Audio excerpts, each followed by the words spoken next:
तो last part के and में हमने देखा था कि लियाओ वेलिना को सेक्रीफाइस करके बियॉन्ड वॉरगॉड लेवल पर पहुंच गया था, जिसके बाद लियाओ एल्डर जू और इंस्पेक्टर को इंजर्ड करके वहां से भाग जाता है। तो ये देखकर मैक्स लियाओ को मारने के लिए उसके पास जाता है, पर लियाओ पहले से बहुत ताकतवर हो गया था, साथ ही उसकी स्पीड भी बहुत बढ़ गई थी, जिसे देखकर मास्टर होंग एल्डर व्लादिमीर और एल्डर याओ राओ को लियाओ को मारने के लिए भेजते हैं, पर उन दोनों से पहले ही मैक्स लियाओ के पास पहुंच गया था, जिसकी वजह से उन दोनों के बीच फाइट होने लगती है, जहां लियाओ इतनी पावर के बाद भी मैक्स को नहीं हरा पा रहा था, जिसकी वजह से वो फ्रस्ट्रेट हो गया था। इसलिए लियाओ अपनी सारी पावर इकट्ठा करने लगता है। अब आगे तो इस पार्ट की शुरुआत में हम लियाओ को देखते हैं जो अपनी सारी स्ट्रेंथ इकट्ठा करके रेज मोड में आ जाता है, जिसकी वजह से उसकी स्ट्रेंथ बहुत ज्यादा बढ़ जाती है और उसकी आईज भी रेड हो गई थी। अब लियाओ मैक्स पर अपना लाइटनिंग अटैक करता है, लेकिन मैक्स उस अटैक को अपनी हेवनली शटल की मदद से रोकने में कामयाब हो जाता है। ये देखकर लियाओ मैक्स पर अपनी लेजर स्वॉर्ड से अटैक करता है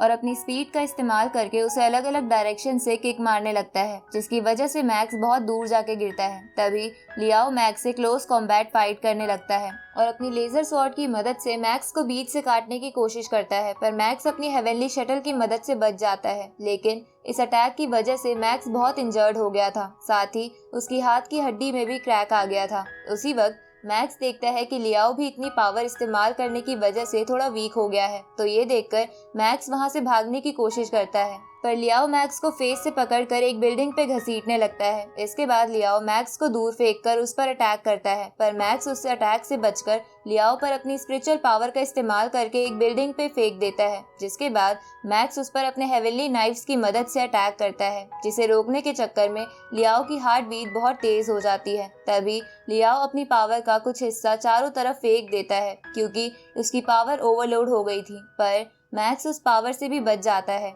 ये देखकर लियाओ अपनी पावर को ओवरलोड होने देता है, जिसकी वजह से लियाओ की हार्ट बीट बहुत ही तेज हो जाती है, साथ ही उसका एनर्जी लेवल भी बहुत बढ़ गया था। इसके बाद लियाओ यंग मास्टर और वेलिना की मौत को याद करता है और मैक्स से कहता है कि चाहे आज तुम्हारी शील्ड या तुम्हारा ब्लैक गॉड आर्मर कितना भी ताकतवर हो, पर आज मैं तुम्हें जान से मार के रहूंगा। ये देखकर एल्डर व्लादिमीर चौंक जाते हैं। इधर मैक्स सोचता है कि मैंने अभी तक हेवनली शटल से ऑल ड्रिल शेप को अच्छे से प्रैक्टिस नहीं किया है, फिर भी मुझे उसे इस्तेमाल करना ही होगा, वरना लियाओ मुझे मार सकता है। अब मैक्स अपनी हेवनली नाइफ्स की मदद से ऑल ड्रिल शेप बना लेता है। दूसरी तरफ लियाओ भी अपनी पावर बढ़ाकर एक बड़ी सी लेजर स्वॉर्ड के साथ मैक्स की तरफ बढ़ने लगता है। ये देखकर एल्डर याओ राओ को लगने लगता है कि मैक्स लियाओ से नहीं जीत पाएगा, क्योंकि लियाओ पहले ही बियॉन्ड वॉरगॉड लेवल पर था और अब तो उसने अपनी पावर और भी बढ़ा ली थी। इधर लियाओ की स्वॉर्ड और मैक्स की हेवनली शटल एक दूसरे से टकराती है, जहां लियाओ मैक्स पर भारी पड़ रहा था, पर तभी मैक्स अपनी पूरी जान लगा देता है, जिसकी वजह से मैक्स की हेवनली शटल लियाओ के आर पार हो जाती है। ये देखकर एल्डर व्लादिमीर और याओ राओ चौंक जाते हैं, साथ ही कोर्ट रूम में बैठे सभी लोग भी ये होता देख हैरान हो गए थे। ऊपर से एल्डर यी साइड को तो मैक्स पर गुस्सा आ रहा था और एल्डर येन हाई को ये समझ नहीं आ रहा था कि मैक्स लियाओ के इस अटैक से कैसे बच गया। दूसरी तरफ हम लियाओ को देखते हैं जो इतना इंजर्ड हो जाने के बाद भी हार नहीं मानता और अपने आप को एक्सप्लोड करने लगता है, ताकि उसके साथ साथ मैक्स भी मर जाए। ये देखकर एल्डर याओ राओ मैक्स को प्लेन में आने के लिए कहती है, पर इसके लिए बहुत देर हो गई थी, क्योंकि लियाओ खुद को एक्सप्लोर कर देता है। ये देखकर एल्डर याओ राओ सोचती है कि एक बियॉन्ड वॉरगॉड वॉरियर जब खुद को एक्सप्लोर करता है तब वह एक्सप्लोजन एक न्यूक्लियर बॉम्ब के बराबर होता है, जिसकी वजह से अगर कोई भी उस वॉरियर के पास होता है तो उसका बचना तो इम्पॉसिबल है। उसी वक्त लियाओ का एक्सप्लोजन धीरे धीरे बढ़ने लगता है, जिसकी वजह से आसपास के सारे मॉन्स्टर्स भी मारे जाते हैं। इधर कोर्ट रूम में लियाओ का एक्सप्लोजन देखकर मास्टर होंग समेत सब चौंक गए थे और उन्हें लग रहा था कि मैक्स मारा गया। आगे एल्डर याओ राओ और एल्डर व्लादिमीर ब्लास्ट के बाद प्लेन से बाहर आकर आसपास देखने लगते हैं, जहां वो एक एग को देखते हैं, जिसे देखकर किसी को कुछ समझ नहीं आता, पर तभी मैक्स उस एग से बाहर आता है, जो अभी भी जिंदा था, क्योंकि उसने हेवनली शटल के नाइफ्स की मदद से एक एग की शेप बनाकर खुद को ढक लिया था। इधर कोर्ट रूम में मैक्स को जिंदा देखकर सभी चौंक गए थे, साथ ही मास्टर होंग भी मैक्स को जिंदा देखकर बहुत खुश थे। तभी कुछ वॉरियर्स कहते हैं कि मैक्स के पास ये कौन सा वेपन है जिसने मैक्स को इस पावरफुल अटैक से भी बचा लिया। उसी वक्त मास्टर होंग एल्डर याओ राओ से कहते हैं कि मैक्स को तुरंत ही यहाँ ले आओ। आगे जब मैक्स एल्डर व्लादिमीर और याओराव के साथ कोर्ट रूम पहुंच जाता है तो उसे देखकर वहां खड़े सभी वॉरियर्स मैक्स को घूर कर देखने लगते हैं, क्योंकि वो सब मैक्स की ताकत से बहुत जेलस थे। साथ ही उनमें से कई लियाओ के दोस्त भी थे, जिसकी वजह से उन्हें मैक्स पर गुस्सा आ रहा था। उसी वक्त वहां खड़े उन वॉरियर्स में से एक अपने ऑरा की मदद से मैक्स को नुकसान पहुंचाने की कोशिश करता है, लेकिन उसी वक्त वहां मास्टर होंग और मास्टर ली शैन आ जाते हैं, जिन दोनों के ऑरा की वजह से उस पहले वाले वॉरियर का ऑरा खत्म हो जाता है। अब मास्टर होंग उन सभी वॉरियर से जो मैक्स को घूर रहे थे कहते हैं कि मुझे निराशा है कि आप सभी वॉरियर यहान को भूल गए, जिसने लियाओ की तरह ही कई बुरे काम करे थे। तो मैंने यहान को मार दिया था, क्योंकि हम वॉरियर्स का काम इंसानों को बचाना है, ना कि उन्हें खत्म करना। क्योंकि अर्थ पर अभी बहुत ज्यादा मॉन्स्टर्स हैं, जिनमें से कई सारे किंग लेवल मॉन्स्टर्स तो समुद्र में ही हैं। ऊपर से वहां पर 2 एम्परर लेवल के भी मॉन्स्टर्स हैं जो ह्यूमंस को खत्म करना चाहते हैं, पर वो मेरे और ली शैन की वजह से समुद्र से बाहर नहीं आ रहे हैं। पर आप सब सिर्फ हम पर ही डिपेंड नहीं रह सकते, बल्कि आप लोगों को एक साथ होकर खुद को ताकतवर बनाना होगा ताकि हम आने वाले खतरे से लड़ सके।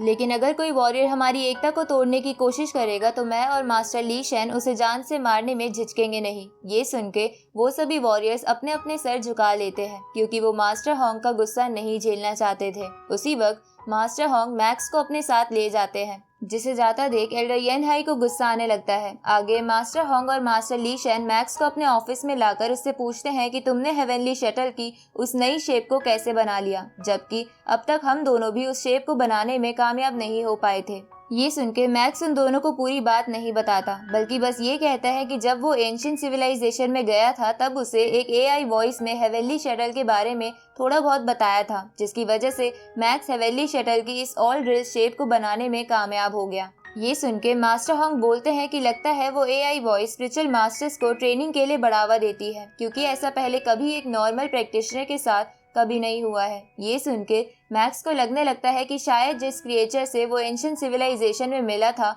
उसे किसी स्पेशल मास्टर ने ही बनाया हो। तभी मास्टर होंग मैक्स से कहते हैं कि फिलहाल वर्ल्ड का सबसे पावरफुल स्पिरिचुअल मास्टर एल्डर यी साइट है, पर वो अभी बस 14 स्पिरिचुअल नाइफ्स को कंट्रोल कर सकते हैं, जबकि तुम 16 नाइफ्स को कंट्रोल कर सकते हो। तो हो सकता है कि तुम जल्द ही बियॉन्ड वॉर गॉड लेवल पर आ जाओ। ये सुन के मैक्स भी मास्टर होंग से कहता है कि मुझे भी लग रहा है कि मेरा ब्रेक थ्रू होने ही वाला है, जिसमें मास्टर होंग मैक्स से बोलते हैं कि ये अच्छी बात है, क्योंकि मैंने तुम्हें जिज्ञान हॉल के 6th इंस्पेक्टर की पोजीशन के लिए चुन लिया है और इसकी ऑफिशियल अनाउंसमेंट आने वाली 5 तारीख को हो जाएगी। इसलिए मुझे आशा है कि तब तक तुम और भी ताकतवर वॉरियर के रूप में दुनिया के सामने आओगे। ये सुन के मैक्स हाँ करता है। आगे मैक्स अपने प्लेन में बैठकर वहां से निकल जाता है, जहां जाते समय वो ईवा से भी बात करता है।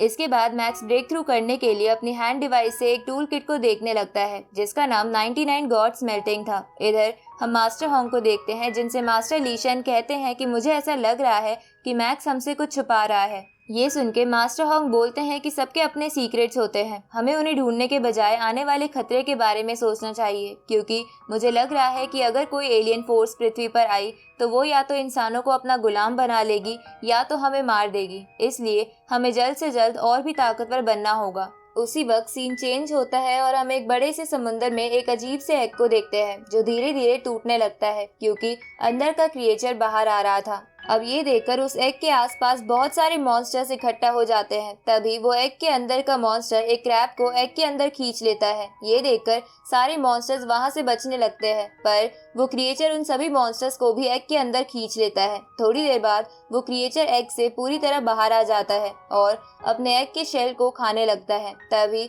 उस क्रिएचर के विंग्स निकल जाते हैं, जिससे वो क्रिएचर एक ड्रैगन की तरह लग रहा था। साथ ही इस क्रिएचर के 2 मुंह थे। अब ये क्रिएचर जोर जोर से चीखने लगता है, जिसकी आवाज से उसके आसपास बहुत सारे मॉन्स्टर्स आ जाते हैं, जिनमें से कुछ वेल मॉन्स्टर्स भी थी। उसी वक्त कई छोटे छोटे मॉन्स्टर्स उस क्रिएचर पर अटैक करते हैं, पर वो क्रिएचर अपने विंग्स की मदद से बच जाता है, जिसके बाद वो क्रिएचर उन सभी छोटे छोटे मॉन्स्टर्स को अपने इलेक्ट्रिक शॉक से एक ही बार में मार देता है। ये देखकर वो वेल मॉन्स्टर्स गुस्सा हो जाती है और उस क्रिएचर को खाने की कोशिश करती है, पर वो क्रिएचर अपने विंग्स की मदद से वेल मॉन्स्टर्स को बीच में से काट देता है। इसके बाद वो क्रिएटर अपने आसपास के सभी मॉन्स्टर्स को खा जाता है।